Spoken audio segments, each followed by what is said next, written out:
I would like to extend a warm welcome to each of you this evening. We are so pleased that you have joined us. We're very excited to share the progress on our new athletic complex and underground parking garage. It's an amazing new facility that will certainly enhance the experience of our students and our staff. And in the best news of all, it is on time and on budget. Here's our panel tonight. I'm Liz Swift, head of school and principal. Tricia Johnson, our development director, is here.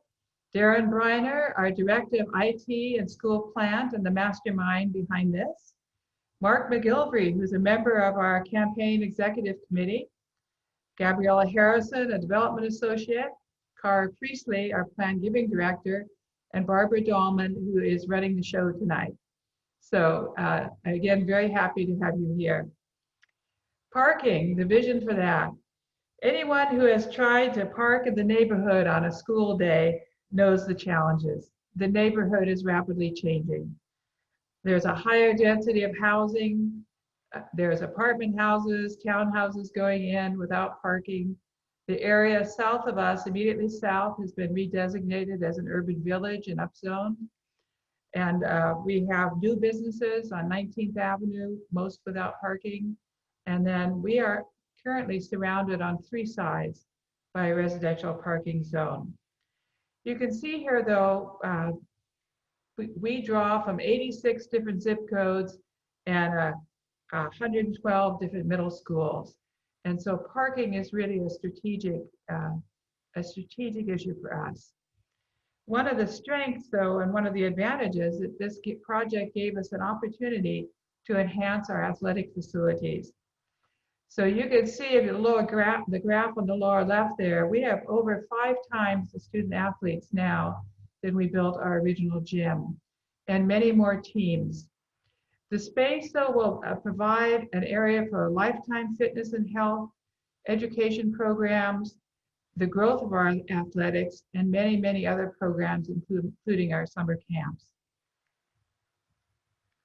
Some of the features of our new facilities: the athletic complex has more seating, more court space, natural lighting. There's all kinds of new features: team meeting rooms, a training room that adjoins an enhanced weight room, and more. And we're very pleased that the lighting is provided by solar energy. In the parking garage, we'll have 237 spaces, and we have done a year-long survey prior to undertaking this project, and that should meet the needs of all of our students, staff, and faculty. We have electric car charging stations and the ability to add many more.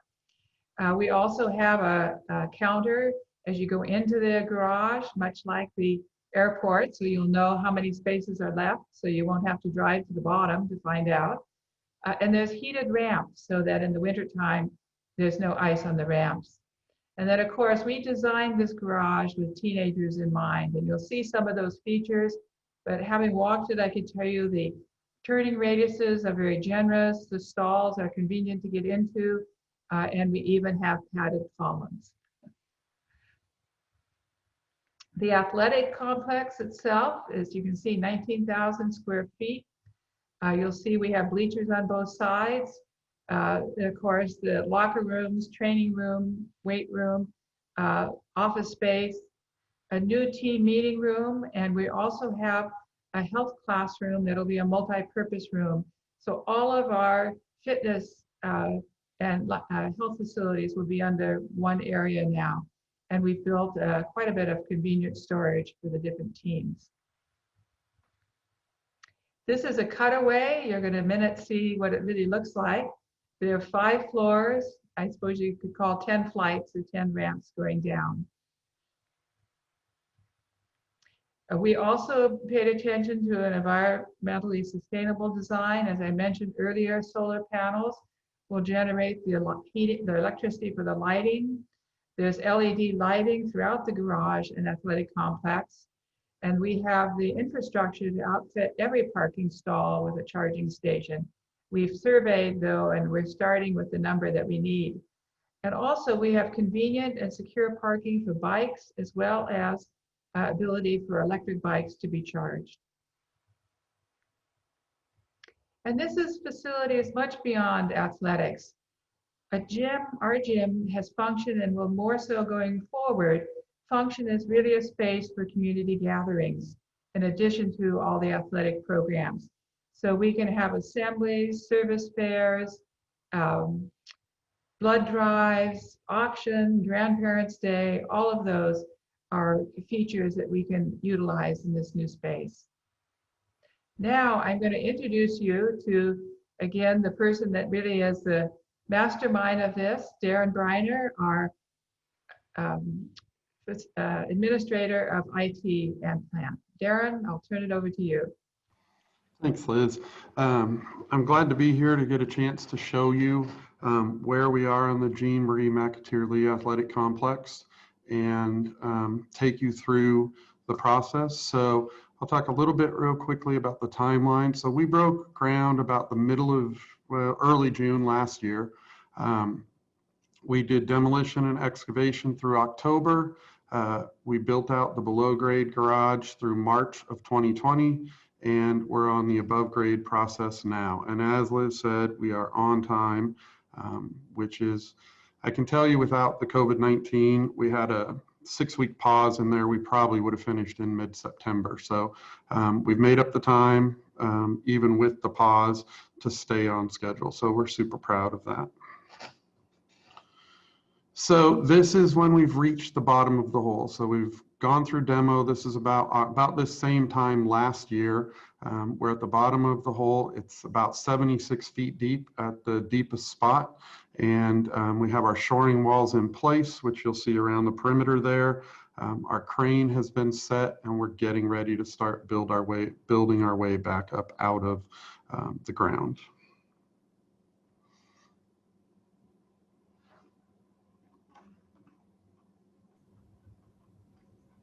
Liz, this one's you. Okay, all right.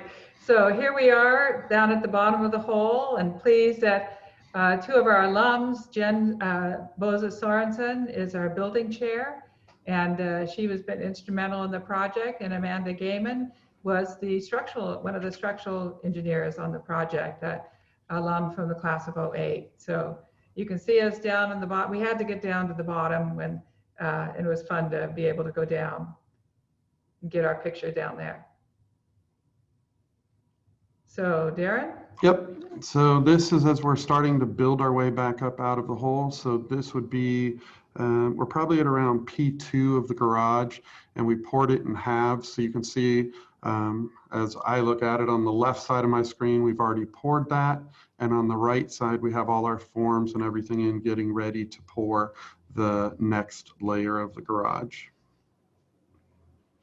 This is one of my favorite photos. The students during construction were quite interested in the project. You can see them close up here and a distance. One of the classrooms in the Mary Hirsch Pavilion provided just a perfect window to look into the project, and students have followed it all the way through. And then another interesting fun thing that the students were able to connect with, iron workers have a tradition of signing the steel beams that go in for the construction. You can see the steel beams here. And that was extended to us. So you can see here the construction workers, they got into it and they stenciled on the different classes, 2020, 2021, 22, 23. And then we had an afternoon of signing the steel beams. So you can see the students here enjoying engraving their name forever on this project. And I might add a few of our faculty, particularly those that are alums, also got into the act as well. Okay, and so this is where we are today, or close to it. This is the structure complete, and now we're working on a lot of things inside. So we should wrap up. They started today putting on the top where you see that white band, the final metal flashing that goes around there, and that will complete work on the exterior of the building. So here we are looking at the exterior from the east side.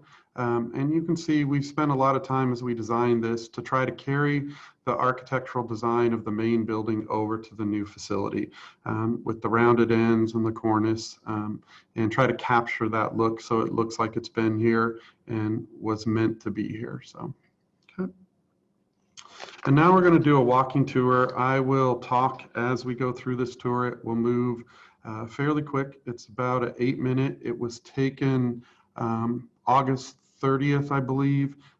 So you'll get an idea of where we were August 30th, and then we'll have some still shots of where we are today.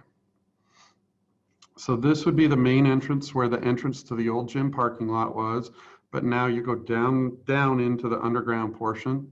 And you'll see on the wall there that green sign, that's the car counting system, and to our left was the security booth.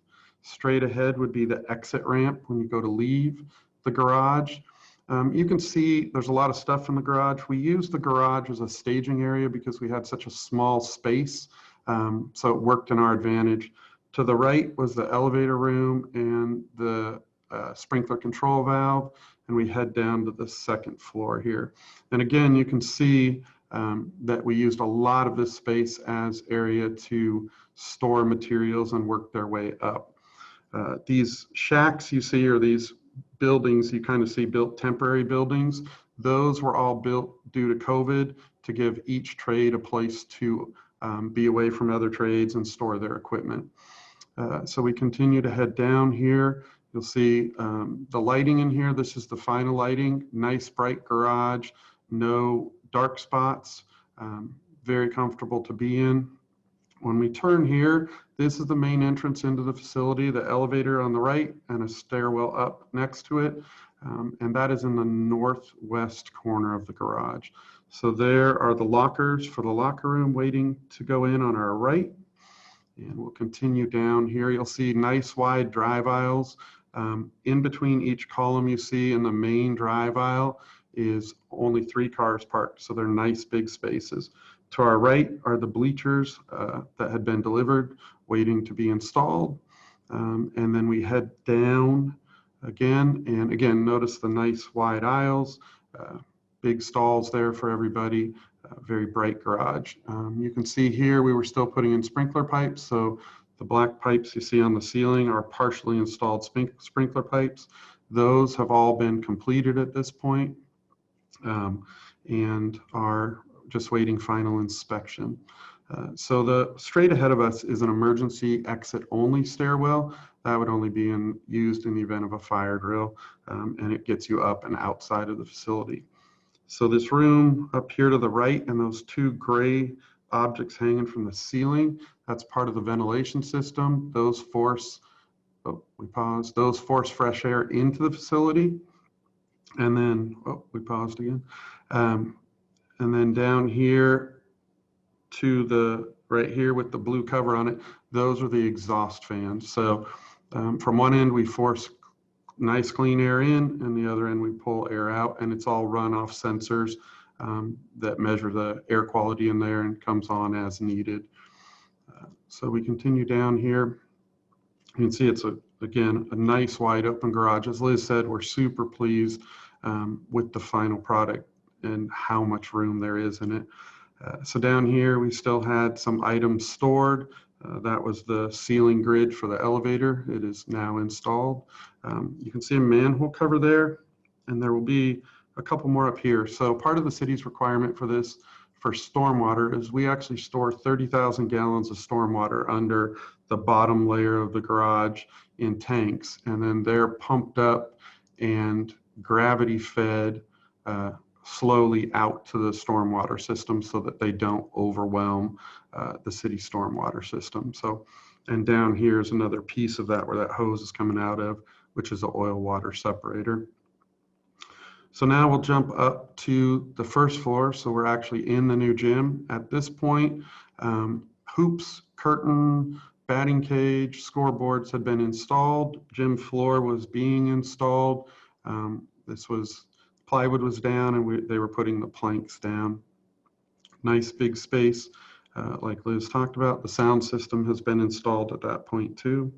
So now we go into the training area. So this is the weight area for training and conditioning.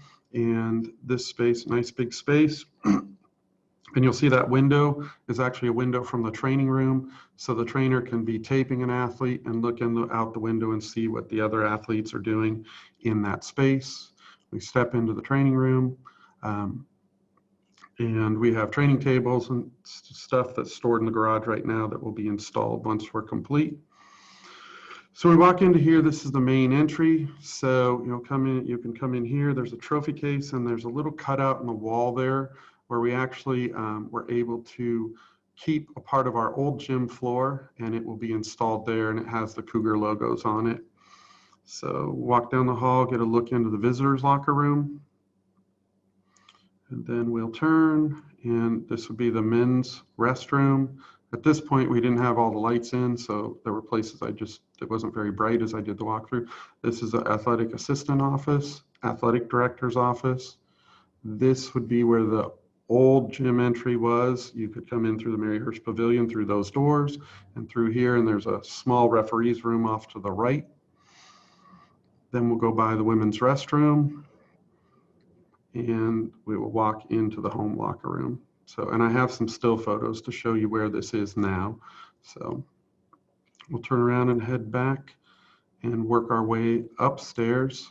So we'll walk back down this hallway and back through that main lobby. So the other feature in this main lobby is as you come in here, there will be a TV there that will be a digital display board that allows us to put relevant information up as you come into the space, schedules, things like that. So stairwell up to the second floor.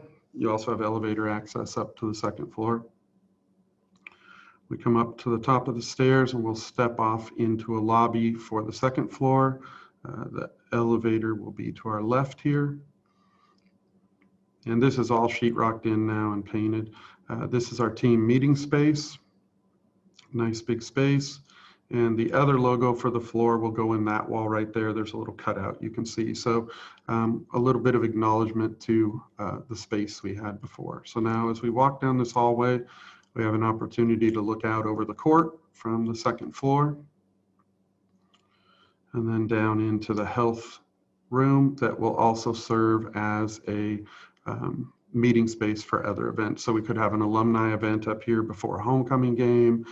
We could have other meetings up in this space. And I have some pictures of this in its more completed state. That will take you out. That stairwell is an emergency exit. And then this is a small conference room in the space that can be used for smaller meetings for four to six people probably. So we head back down this hallway and we'll go down here to look at a couple more offices and another window where we can look out over the space. So as we turn the corner here, we have an office here that could be used for coaches, another office, and then we have another window where we can look out over the space. I really like these windows and the ability to look down into the space. So we have a data closet where all the IT equipment goes, a custodian's closet, and then we go into storage. So all of these rooms in this are storage for PE and the various seasons and sports. So the idea is 3 of them would be spring, winter, fall sports, and then 1 would be for PE. And then we just have an extra room that we may use for various things. So now we'll go into some still shots. So again, we have a shot in the upper left of the exterior of the facility. From the east side, bottom here is the parking garage striped now. You can see a lot of the materials cleaned out of there. So the only floor really that has any material on it is the P1 floor. So P5 through P2 are pretty much done. You've got your striping, we've got our safety barrier cables there, and then we've got our wheel blocks for vehicle protection. And then we have a still shot over here on the right of the driveway down into the garage. Okay, so here as I look at it on the left is a charging station for 2 cars. So that's a dual charger. We have 1 dual charger in the facility right now. and we have the ability to very quickly add 2 by just buying the equipment. They're all pre-wired, 2 more, so we could go to 6. And then, as Liz said, the facility is actually built so we could put an electric car charging station at every single stall if we needed to. We started with 2 based on a survey we did of parents, students, and the interest. So the center picture shows you just a mock-up. They're not installed yet, but each column and every corner in the garage will have these bright bumpers on all 4 corners of it to protect vehicles and columns. And then in the far right here, as we look at our screens, is the emergency call box. So if you press the info button, you'll be able to call inside the school and get help with a dead battery, flat tire, lockout, things like that. If you press the emergency, it will call 911 for police or fire. And you can see to the right of that, we have another mock-up showing how we'll protect all the corners and edges like that in the garage with the pads around those corners. So this is a shot of the floor after it was installed, and all the lines have been painted on, and they're waiting to do the finish coats, which bring the nice shine to the floor. So this was a completed floor ready for final coat. Here we have some of the signage in the space. So the strength and training, home of the Cougars, were put on just this last weekend. They finished it Saturday. And then we have the scoreboards lit up for testing. And we did that last week, finished that last week also. So on the bottom here left, we have the home locker room. So you can see the lockers are installed. One of the benches is installed for sitting in there. Above it is the restroom area. And we put in these nice mirrors with lights in them. It really looks great. Top right, as we look at it, is that second floor conference room I showed you, the small conference room for 4 to 6 people. And the bottom right is the that health room that can serve as a multi-purpose room for alumni events and things like that. And finally, we have the roof. And so if you look where the arrows are, those are our solar panels installed, actually producing energy and giving it back to we're either using it or giving it back to City Light right now. We're waiting for them to give us a meter so we actually get credit for it when we put it back. But they are producing energy and powering the lights in the facility. And now we'll have a quick pause for questions. Okay, thanks, Darren. We had a couple people submit some questions in advance, and then we're also getting some questions this evening, so please feel free to take advantage of the Q&A feature. First question was, is there a fee to park in the garage, and is the garage ADA accessible? Tricia, could you go ahead and answer that? Sure, thanks, Barb.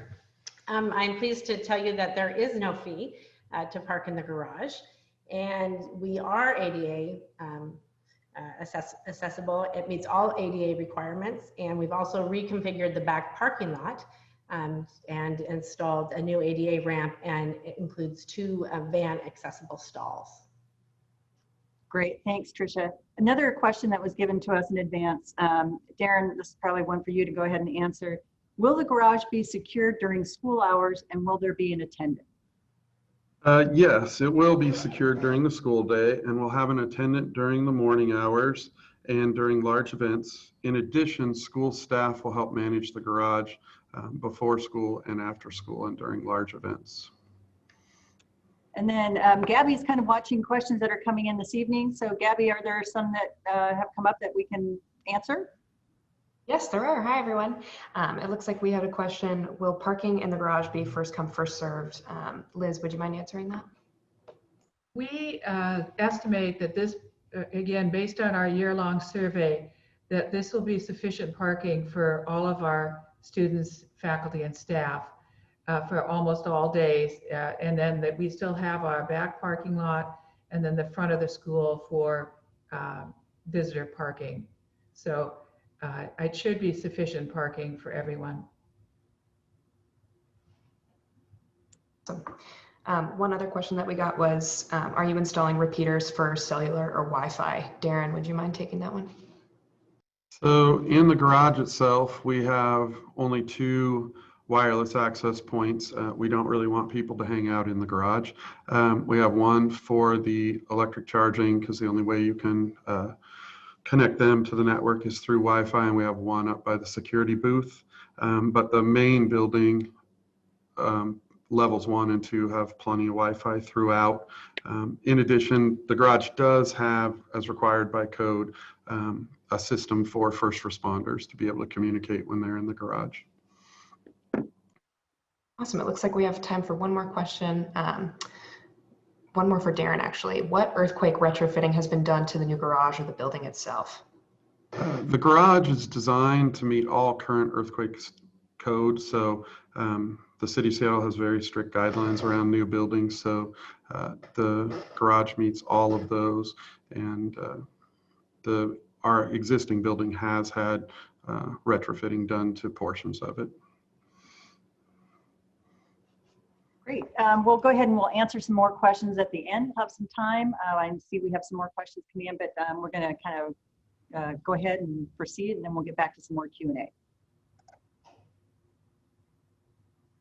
I'll talk to you for a minute about the cost and the funding of the project.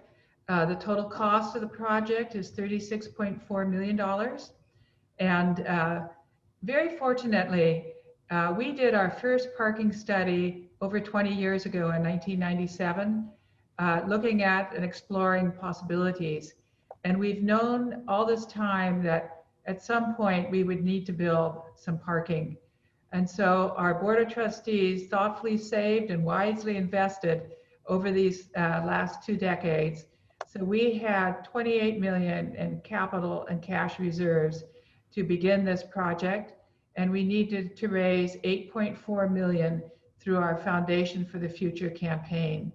And we paused the campaign with the COVID outbreak last spring, and then we have restarted this fall. So I'm pleased to say we are doing quite well. We have raised $6.2 million on an $8.4 million goal. So we have $2.2 million to go, which would allow the school to build this debt-free and keep our commitment to really channel our development efforts towards endowment and funding so we can have a socioeconomically diverse student body. So now I'm going to introduce Mark McGilvery, a member of our executive committee for the campaign. Mark? Thank you, Liz. Good evening, and thank you to Holy Names for allowing me to speak to you briefly about why my wife Hillary and I are supporting the Capital Campaign. We are enthusiastic supporters of HNA, in part because we have come full circle and have seen how well the school prepared our oldest daughter for college, and we've seen how far our youngest daughter has come in just over a year. We've also witnessed the growth of our daughter's friends. And having chaperoned 3 all-night grad night parties, I can certainly attest to the maturity of these young women at graduation. So like you, we fully support the idea of an all-girls education. We also have been impressed by the ability of the school to quickly and successfully pivot to online learning. Certainly, we've heard a lot of other stories from around the country. That's a testament to the HNA leadership and teachers. And with our oldest, we experience a fantastic support from the college advisors. The ability to help the girls narrow down where to apply, the prep for testing, writing essays, applying for scholarships, literally thousands of dollars saved. As a parent, a tuition payer, a business person, how could you not support a campaign, whereas we just heard the thought process went in so many years ago, and literally over 3/4 of it has been completed already. Under Darren's leadership, I don't count COVID, so I'm gonna say that we're actually ahead of schedule and on budget. That vision of what was started so many years ago needs to be supported. The donations from past generations that made contributions to this effort need to be rewarded. And all around, I think this is a capital campaign that is just an example or a model of how to do it right. I should add that as parents of kids who don't play gym sports, This whole build has been more about the garage for us, selfishly. Having been through a teen driver who would leave Magnolia at 6:30 in the morning to arrive at campus around 7 so that she could secure easy access parking, as well as close proximity to the campus. We're excited about how much extra sleep time our youngest will get as she hopefully starts to drive to campus later this year. So while we recognize the great new gym, this project isn't about building a new gym or a garage. This is about ensuring the future of the school by making access easy and eliminating future potential parking conflicts within the neighborhood, as Liz discussed. It is also about commitment to lifelong fitness for the girls as well, previously mentioned. So in conclusion, Hillary and I would ask that you make a donation towards closing out this campaign. COVID has hit us personally hard, same as we suspect for some of you, but we see the results of the hard work being done on campus, and that's such a great, bright future for all of us. Thank you. Well, thank you so much, Mark. We very much appreciate all that you and Hillary have done for Holy Names, and obviously will continue to do. And I also want to thank you for your leadership on the campaign executive committee from the get-go. So thanks so much. I'm sure many of you are thinking what comes next relative to this campaign. We did start the campaign a little over a year ago to ensure a successful completion of this project. We know it will take an uncommon commitment by the entire community. So as Liz said, we've already raised the 6.2 of the 8.4 million because of so many donors who have already chosen to participate. But we really need the entire community to jump on board with us. So there will be and are numerous ways to support this campaign, numerous ways to give. And we will be in touch in the coming weeks. We have both volunteers on a campaign current parent committee that will be reaching out, as well as members of the development team and the school itself. So again, we hope you'll be a part of this Cougar history. You can see that great picture on the screen of the gym many, many years ago, and the juxtaposition as to where it is today. So again, thank you in advance for your participation. We know you'll want to join this effort in name, just as your daughters did when they signed the beam back in February. So thanks in advance, and we'll be in touch. And so Barb, I think we are going to answer a few more questions. Darren, actually these next ones are going to be kind of combining a couple questions that have come in about the charging stations. People wanting to know, is there a fee for it, and will they work for all electric vehicles? So I do not own an electric vehicle, but in my research, we asked for charging stations that will charge universally all electric vehicles. And the fee is just basically to cover the costs. We don't look at them as a profit center, but there will be a fee to cover the basic costs of electricity that is used to charge a vehicle. Great. Looks like there are a couple of other questions. There was one about, are there security cameras installed in the parking garage? Darren? Yes. So our goal was to have every floor covered completely. It will be, so we have basically 4 cameras per floor that shoot down the drive aisles, and then plenty of cameras inside the building and a few outside. So we should be able to see the garage as a whole, so that's the plan. Just to follow up on that real quick, Darren, people want to know how we're going to prevent others from getting into the gym that we wouldn't necessarily, or into the parking garage that we wouldn't want them to get into the gym and parking garage. Yep, so the garage will be treated like the school. It will have a window where so it has garage gates at the entry, so they look like a garage door with holes drilled in it, so you can see into them, but you can't get through them. And those gates will be closed except for a window in the morning, similar to the doors into the building, 6:30 to 8, I believe, where those gates will be open, and it will be staffed so that we'll have someone there monitoring, and then the gates will close, and then we will have either a card key system for faculty and staff, or a code of the day for parents or visitors who come, where there will be a keypad where you can punch it in to open the gate to get in. And then when you leave, it actually opens on a photo beam to let you out. And when school gets out between 2:30 and 3 on most days, the garage doors will be open to let people out quickly. And then in the evening, our evening custodian will do a sweep at the end of the night to make sure nobody has gotten in there, but they shouldn't. It should be a pretty secure facility. And then Darren, sorry, to keep directing these questions. That's okay. There's also, we do have a company that we've hired that will come back to help us with the management of the traffic flow and so forth. Is that correct? Yes, so we worked with Heffron Transportation when this started. They study traffic patterns and traffic flow. So we actually have some money still in the budget with them. So when we start using the garage, they can come back and observe how we use it and make recommendations to make it more efficient. Great, thanks. Gabby, I'm sure there's been a lot more questions coming in. Yeah, some really good ones. There's one question, when will athletes/students be able to use the gym? Liz, do you want to answer that one? Well, we hope that very soon we'll be able to use the gym. That'll, of course, depend on when we return to in-person instruction. So we do hope to use it as soon as we can. Great. Another question that came in is there spectator seating in the gym? If so, do we know how many seats?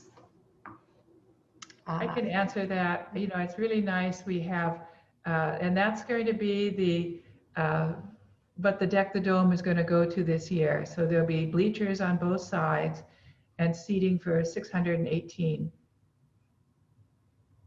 And then Thanks, Liz, there's another little question here. Sorry, Gabby.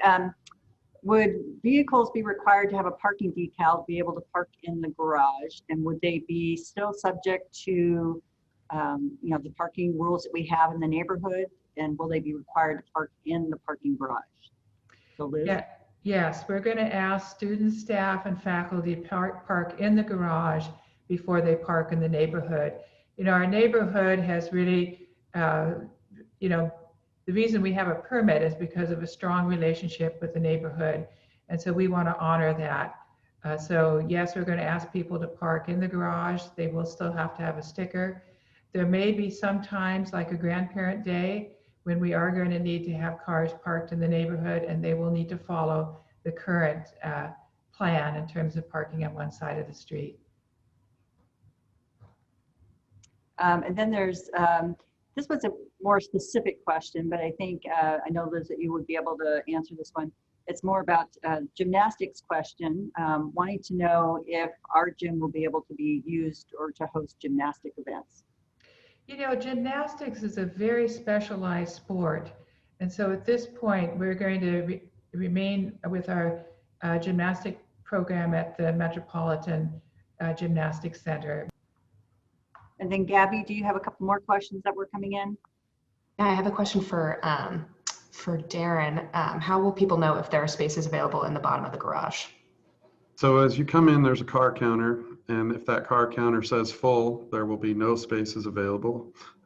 If it says there's 2, then there will be 2 somewhere in the garage. But it will give you a count.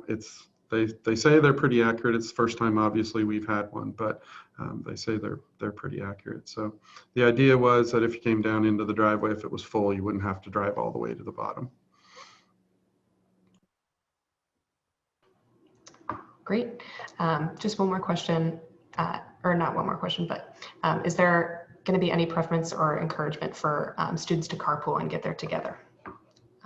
Either Liz or Tricia, would you be able to answer that? We're definitely going to look at that. Again, what Darren mentioned, we're having Heffron Transportation come back. And so we're going to really work with them in terms of what that might look like. We definitely like carpools, obviously. And then somebody was just asking if we have some, they joined late, and if we had any pictures. So just know that this webinar is recorded this evening, and we'll be putting that up on our website. So where we keep all the other webinar recordings, you'll be able to see that probably in 24 to 48 hours. And then there was a question about where do students get stickers for their cars. You can go ahead and email that either to myself or actually it goes to our receptionist, Nancy Vogt now. So you just, there's a form on our website to, because there's certain information that we need to get and there's no fee for the permits. We just, as soon as you send that in, we will issue permits and get that back out to you.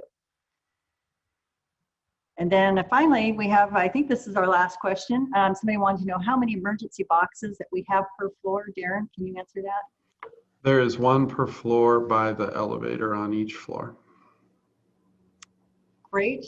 With that, we're going to hand this back to Liz for some closing remarks.